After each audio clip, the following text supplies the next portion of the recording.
I'm David Levitt, U.S. Senate candidate for California, and I've just come from a Get to Know Your Candidates event hosted by the San Mateo GOP and held at the American Legion Hall. They graciously invited U.S. Senate candidates from every party. Most were Republican, and we certainly got to know them. They present a startlingly high level of contempt for teachers and publicly funded education. Teachers are the enemy. And Republicans are eager to wipe out the Department of Education, along with all federal and state funding for public schools, as you'll see.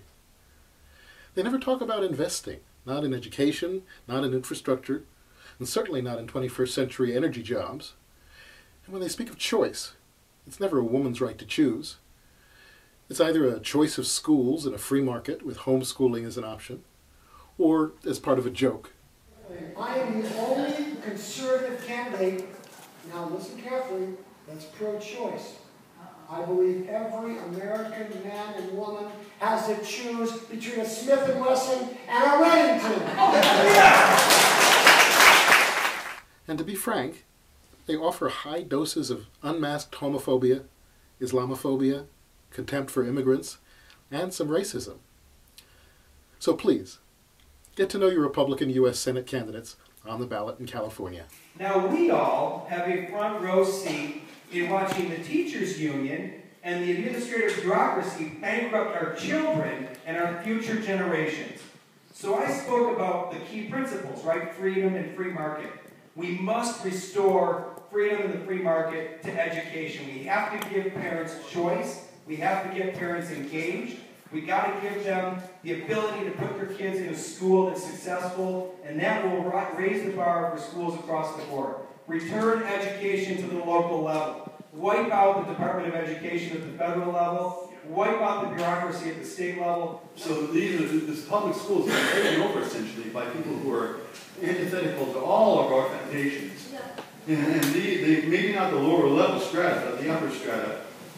In their own words, if you read the underground history of American education, our schools are founded on what's called a Prussian model. It was to militarily train students so that they would become members of what they call the hive. So you have no thoughts of your own, your future prosperity and the prosperity of your children. You just go out and sweep the king's horse stables every day, and you're happy to do that. That was the objective of the schools. And I would say they're extremely successful now in their real objective, which is the mass diseducation of our children, despite what claims might be for the prosperity of our education. So I thought that was very important to address, that we're coming up to a make or break time, I believe, in stopping homosexual marriage. And there's so many other issues. We are at war. Yeah. It isn't Afghanistan that's going to kill us. It's not Pakistan that's going to do away with us. It's the leftist, radical scum who have taken over our schools. This book, it is a treasure.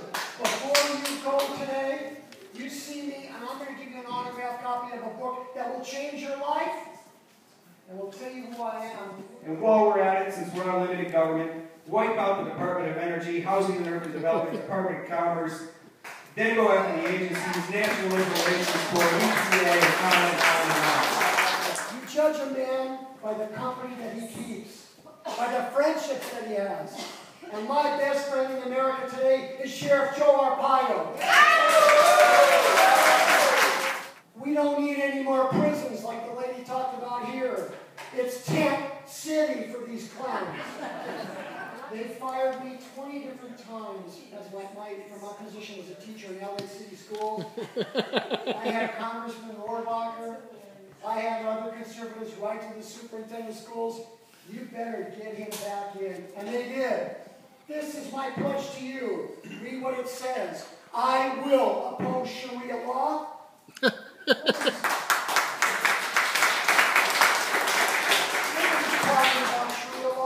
They're taking your tax money. If a Christian were to ask, can we bow down to Mecca 5 days a week? No, the ACLU would be right there. But because they're Muslims, oh, we don't want to be racist. We don't want to be Islamophobes. Well, I am an Islamophobe. And everything we need to know about Islam, we learned on 9/11. Yes, yes. Don't get me wrong. blacks, Jewish, whatever. I believe in peace and justice for everybody, but that's not why they're here. We're getting sucker punched because we, as white, yes, I said it, as white Christian Americans are being taught that somehow we are the blame for all the problems. Elementary school now has a lesbian, gay, bisexual, transgender queer club in my elementary school. This club is in my school because of a side door entry by the homosexual movement, what I call the homosexual sodomy movement. Because they're targeting children, even in kindergarten. It's very important to them because, as Hitler said, I don't care what you believe as parents. I'll get your kids, I'll train them, they'll believe what I want, I win. And so if we time travel and have homosexual marriage legalized, we think it's bad now. Travel 40 years in the future if homosexual marriage is not stopped. It'll be devastation, cultural devastation. We'll all pass away. But the children who follow behind us will be culturally devastated, and the Christian foundations of our nation will be shattered. Taking our freedoms away. No clearer has happened in the Second Amendment. Is there any ambiguity there? The right to bear arms. Lock up the criminals. Don't take away our freedoms for what new criminals do. I am telling you right now, this is my pledge. I am for the Second Amendment.